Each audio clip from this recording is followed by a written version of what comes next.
هر صبح من با آب دیده شروع می شود، چون وقتی وارد اینترنت می شوم و موادها را می بینم، دیگر انسان سالم خود را داشته نمی تواند. از این کار وحشیانه و خدایا از دستم هیچ کار نمی آید به جز آب دیده.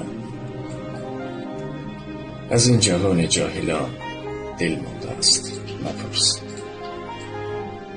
و از تیغ تیز قاتلان دل مانده است، مپرس. من مردم برابر آن مردگان حق، از زنده های این جهان دل مانده است، مپرس. آنها که در بلندی‌اند پایان نمی‌بینند، از چشم تنگ کوهشان سر کلشان دل مانده است، مپرس.